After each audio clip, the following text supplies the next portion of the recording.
Hello friends, welcome to मनाव prime. ये है सुप्रीम कल्टीवेटर का एपिसोड 2।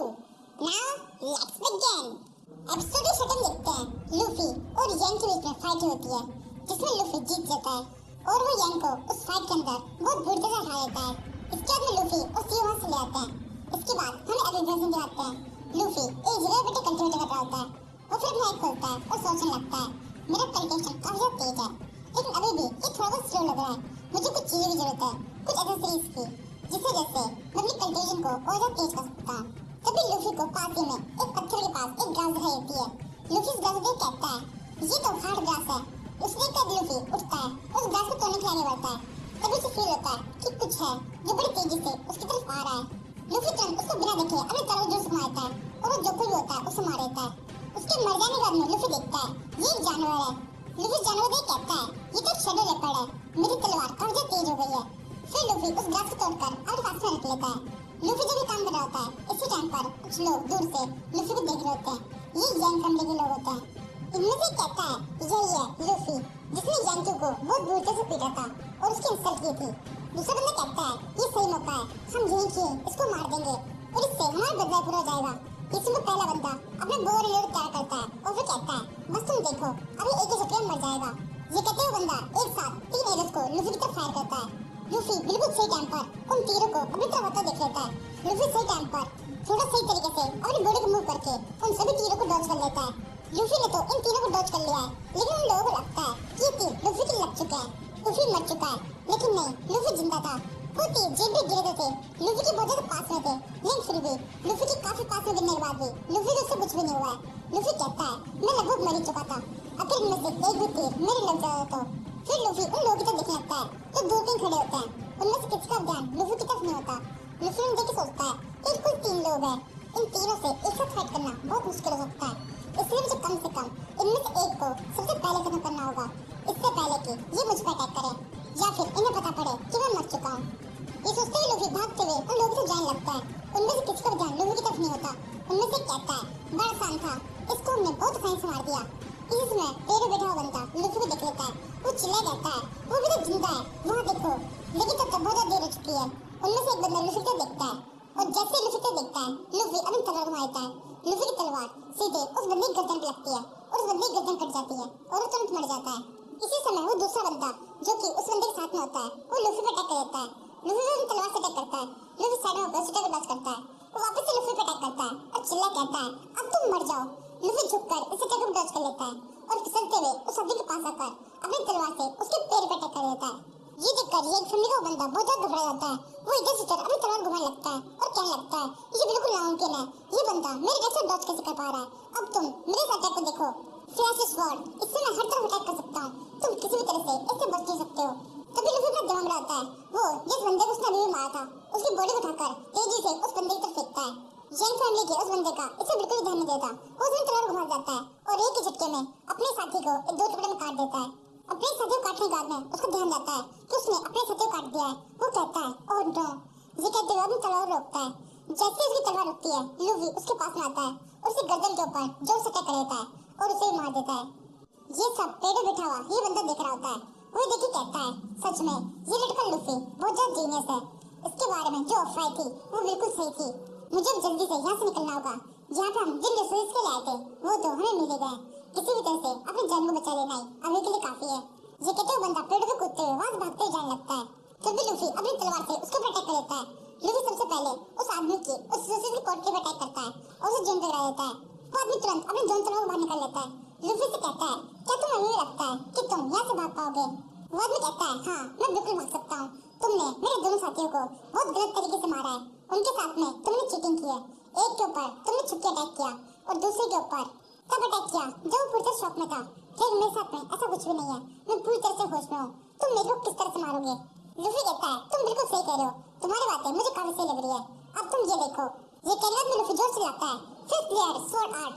लूफी कितना कहते ही लूफी अपनी तलवार को सीधे सीधे उस आदमी की तरफ करके उसकी तरफ भागते हुए जाने लगता है और फिर एक ही झटके में उस आदमी को जान से मार देता है। इस टाइम पर लूफी की स्पीड ज्यादा होती है कि उस आदमी को पता भी नहीं पड़ता कि वो कब मर गया।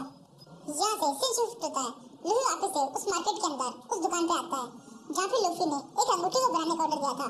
दुकानदार लूफी से बहुत रिस्पेक्ट से बात करता है और उसे कहता है, आपने इसे अंगूठी बनाने के लिए कहा था, इसे हमने आपके लिए बना दिया है, अब आप इसको लेके जा सकते हैं। हमें उम्मीद है ये आपको पसंद आएगी और आप जरूर से दोबारा से आएंगे। वो दुकानदार लूफी से इतने रिस्पेक्ट से बात करता है कि लूफी को बहुत अच्छा लगता है। लूफी सोचने लगता है, इन सभी ने मेरी पावर देख ली है, अब ये सभी लोग मेरे से काफी रिस्पेक्ट से बात करते हैं, ये मुझे काफी अच्छा लग रहा है। ये सोचते हुए लूफी उस दुकान से बाहर निकलता है। उसे बाहर निकलते सामने की तरफ एक आदमी रहता है, इसका नाम ग्रीन पैंग है। ये ग्रीन वी का बड़ा भाई है। ये लूफी को देखकर उससे कहता है, लूफी मेरे साथ में चलो। लूफी कहता है, क्यों? ग्रीन पैंग कहता है, मैंने कहीं से सुना है कि तुमने मेरी बहन के साथ में काफी ज्यादा मिसबिहेव किया है।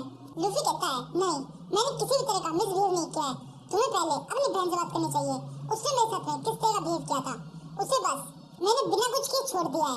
ग्रीन पैंग कहता है, अब ना वो बंद रखो, अब तुम एक शब्द भी नहीं कहोगे, ये तुम्हारे लिए अच्छा नहीं होगा, तुम्हें मैं अपने साथ में लेके जाना चाहता हूँ।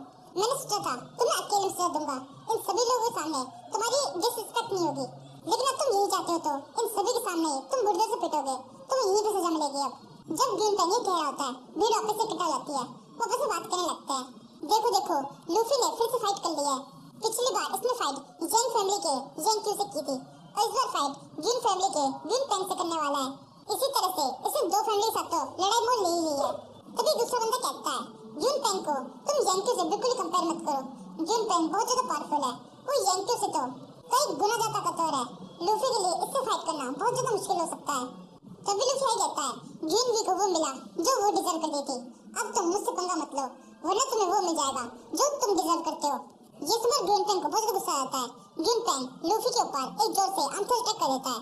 लूफी इस अटैक को देखता है, जोर से वहां चलता है और अपने पैरों से उस अटैक को ब्लॉक करने लगता है।